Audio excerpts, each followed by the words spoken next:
Hello friends welcome back to my channel. आज के तुम्हारे शेयर करब आमी सुमितेर आशीर्वादेर भिडियो। बेश किछु मास आगे आमी आमार आशीर्वादेर भिडियो शेयर करेछिलाम और एगुलो शेयर करे राखार एकटाई कारण जे आमादेर जे डिभिडिगुलो नष्ट हो जाच्छे, सीडी बा डिभिडी जाई बोलो नष्ट हो जाच्छे। अलरेडी दो एकटा नष्टও হয়ে গেছে। আমার বাড়িগুলো এখনো ভালো আছে, তাই জন্যই সেগুলো থেকে শেয়ার করে রাখছি। না জানি ওগুলো কোন দিন খারাপ হয়ে যাবে। তো এটা হচ্ছে সুমিতদের বাড়ির আশীর্বাদ যেটা হয় সেটা। আর দেখতেই পাচ্ছ আমাদের বাড়ির লোকেজনরা ফার্স্টেই আশীর্বাদ করছে, কারণ যার বাড়িতে যাওয়া হয় তার বাড়ির লোকেরা পরে আশীর্বাদ করে, আর যার বাড়িতে মানে হচ্ছে আর কি, যার জন্য যাওয়া হচ্ছে তো তার উদ্দেশ্যে যারা যায় তারা আগে আশীর্বাদ করে। তো এটা হচ্ছে আমার বাবা প্রথমে আশীর্বাদ করেছিল। তো এখানে সুমিতদের হাতে বোতাম দিয়ে আশীর্বাদ করেছিল, তো তোমাদের আমি এখানে দেখাতে পাচ্ছি না কিছুই। তো যাই হোক, এরপরে হচ্ছে জেঠিমা আশীর্বাদ করেছে। তো তোমাদেরকে আমি আস্তে আস্তে সবার সাথে পরিচয় করিয়ে দেব।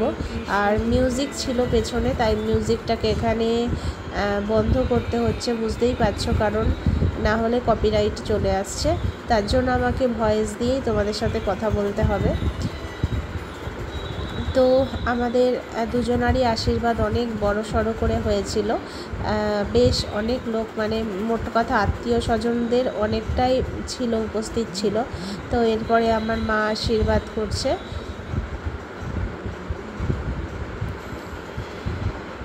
আর দেখতে পাচ্ছ এইগুলো হচ্ছে গান চলছিল, তার জন্য গানের ভিডিও কিছু এসেছে, কিন্তু আমি সেগুলোকে দুটো বাড়ি মিলে অনেক মানুষ ছিল, প্রায় 60-70 জন। তো প্রত্যেকেই আশীর্বাদ করবে এক এক করে, তাই অনেক বড় একটা ভিডিও হয়েছিল, কিন্তু আমি কেটে অনেক ছোট করে সবাইকেই দেখানোর চেষ্টা করেছি, কারণ এগুলো স্মৃতি।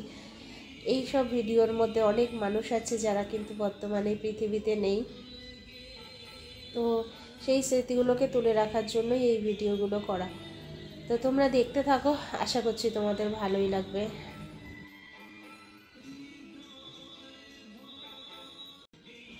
তো এখানে মা আশীর্বাদ করে ওকে ব্রেসলেট দিয়েছিল, তা সেটাই আমার এক দিদি পরিয়ে দিচ্ছে আর কি, জ্যাঠতো দিদি। আর এই যে সবাইকে এক এক করে প্রণাম করতে হচ্ছে। আর এখানে দেখতেই পাচ্ছ যে মানে কত মানুষজন বসে আছে একসাথে, প্রচুর মানুষ হয়েছিল। তো যাই হোক, এখানে কাকা আশীর্বাদ করছে। আর যেহেতু মানে এত মানুষ একসাথে আশীর্বাদ করেছে, সবার কিন্তু ভিডিও মানে সেই সময় যিনি ক্যামেরা করেছিলেন কিছু বোধহয় বাদ চলে গেছিলো, তাই জন্য এখানে আমি সবারটা হয়তো শেয়ারও করতে পারিনি। তবুও যতটা আমার কাছে ছিল আমি সবটাই চেষ্টা করেছি যাতে সবার কাছে তুলে ধরতে পারি। তো সেটাই আর কি।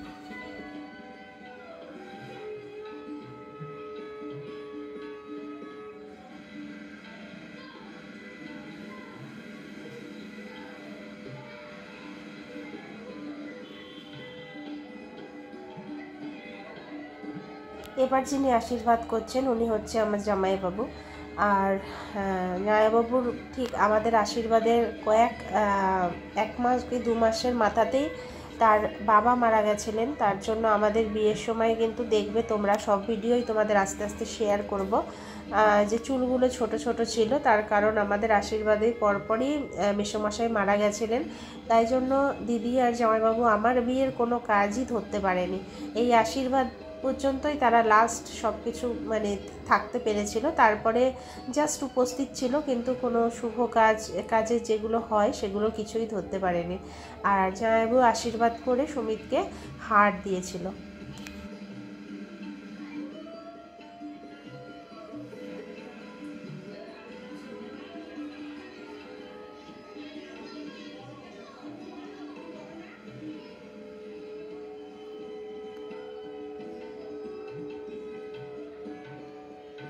এরপর আশীর্বাদ করছে আমার জ্যাঠতো এবং পিস্ততো দাদা।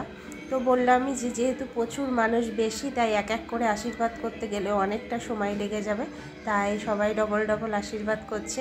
আর সেদিনকে কিন্তু আমি বাড়িতে ছিলাম একা, মানে বাড়িতে একা বলতে বাড়িতে আদার্স সবাই ছিল, কিন্তু তার মধ্যেও আমাদের ঘরে পুরো আমি একা ছিলাম। আর আমার যে কি খারাপ লাগছিল, মনে হচ্ছিল আমি কেন আশীর্বাদে যেতে পারলাম না। তো যাই হোক, এরপরে এই যে 3 কন্যে চলে এসেছে। তো এইটা হচ্ছে মাঝখানেরটা হচ্ছে আমার দিদি, ওই পাশেরটা হচ্ছে পিস্তত দিদি, এই পাশেরটা হচ্ছে জ্যাঠতো দিদি। আর মানে কি বলবো, কোনোভাবে তাদের 3 জনের শাড়ির কালারটা কিন্তু একই রকম হয়ে গেছে, দেখতেই পাচ্ছ। তো 3 জনে একসাথে আশীর্বাদ করছে। সেদিনকে আর এক কাণ্ড হয়েছিল, সুমিতদের আশীর্বাদ করানোর জন্য যে পুরোহিতকে বলার কথা ছিল, মানে বলেছিল, তিনি হচ্ছে সুমিতদের বাড়ির কুলপুরোহিত, মানে সুমিতদের মানে যত জ্যাঠা কাকা বাবা সবার বিয়ে তিনি করিয়েছেন। সুতরাং তিনি এখনও বেঁচে আছেন, প্রায় 100-র কাছাকাছি বয়স তার। তো তিনি বেঁচে আছেন, তো তার আসার কথা ছিল, কিন্তু তিনি এতটাই লেট করে ফেলেছেন। তখন সুমিতের যে মামা, ছোট মামা, তাকে বসিয়ে দেওয়া হয়েছিল, যেহেতু উনিও ব্রাহ্মণ আর ওনারও পুজোর অভিজ্ঞতা আছে, তাই জন্য এই আশীর্বাদের মন্ত্র বলানোর দায়িত্বটা লাস্ট মামার হাতেই পড়েছিল। বলে বলে সবাইকে কিন্তু মানে মন্ত্র মামাই বলে দিচ্ছিল। তো সেটাই আর কি, তোমরা পাশে যে বসে আছে ওনাকে পুরোহিত ভেবো না, উনি হচ্ছে সুমিতের ছোট মামা। তো তিনি কিন্তু বলে বলে সবাইকে আশীর্বাদ করাচ্ছিলেন, এবং লাস্ট মাস কিন্তু সেই পুরোহিত এসেছিল, কিন্তু সে আর মানে এমন টাইমেই এসেছে যে অ্যাকচুয়াল কাজটা আর হয়নি। তো যাই হোক, মোটামুটি আমাদের বাড়ির পর্ব আস্তে আস্তে হয়ে যাচ্ছে, তারপরে ওদের বাড়ির পর্ব শুরু হবে। আর এই যিনি কোলে দেখছো, উনি হচ্ছে আমার দিদির একমাত্র কন্যে। তখন কত ছোট ছিল জানো, আর কিছুতেই সুমিতকে মেনে নিতে পারছিল না যে ও কেন আসবে, এরকম একটা ব্যাপার আর কি। তখন সুমিতকে দেখলেই রেগে যেত, কান্নাকাটি করতো, আর মানে কি বলবো, মানে ভীষণভাবে রেগে যেত, সহ্যই করতে পারতো না। আসলে ভাবতো আমাদের মাঝখানে এ আবার কোথা থেকে এলো। তো যাই হোক, এরপরে যিনি আসছেন উনি হচ্ছে সুমিতের দাদু। সেই সময়টায়ও উনি বেঁচে ছিলেন, প্রায় ওনার 80-র কাছাকাছি বয়স ছিল। আর ইনি হচ্ছে দাদু দিদা সবাই ওখানে উপস্থিত ছিল। তো দেখতে থাকো তোমরা।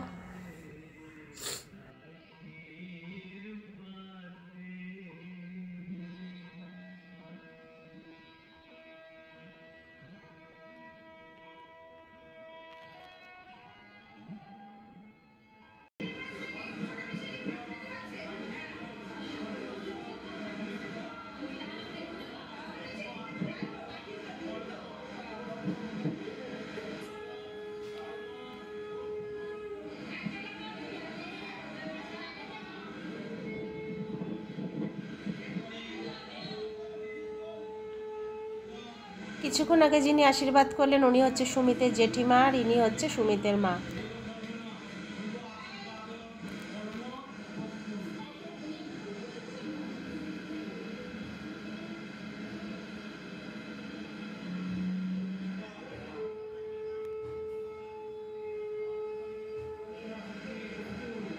এরপর যিনি আশীর্বাদ করছেন ইনি হচ্ছেন সুমিতের বাবা, মানে আমার শ্বশুরমশাই।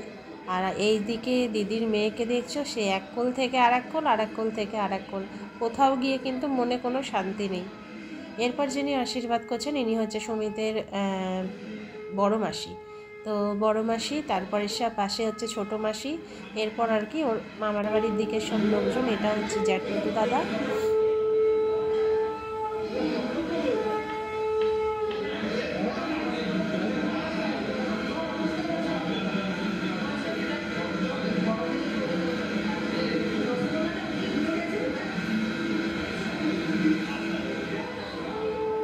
এরপরে যাকে দেখছো ইনি হচ্ছে বড় বৌদি, মানে আমার বড় জাজে, মানে কিছুক্ষণ আগে যিনি আশীর্বাদ করলেন তারই ওয়াইফ এটা।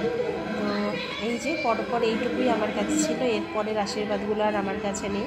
আর এনার যে কী প্রবলেম হয়েছিল হাড় পরে জানি না, শুধু বলছে হাড়টা খুলে ফেলবো, কারণ হাড় পরে অস্বস্তি হচ্ছিল। তো যাই হোক, চলো আজকের মতো টাটা সকলকে।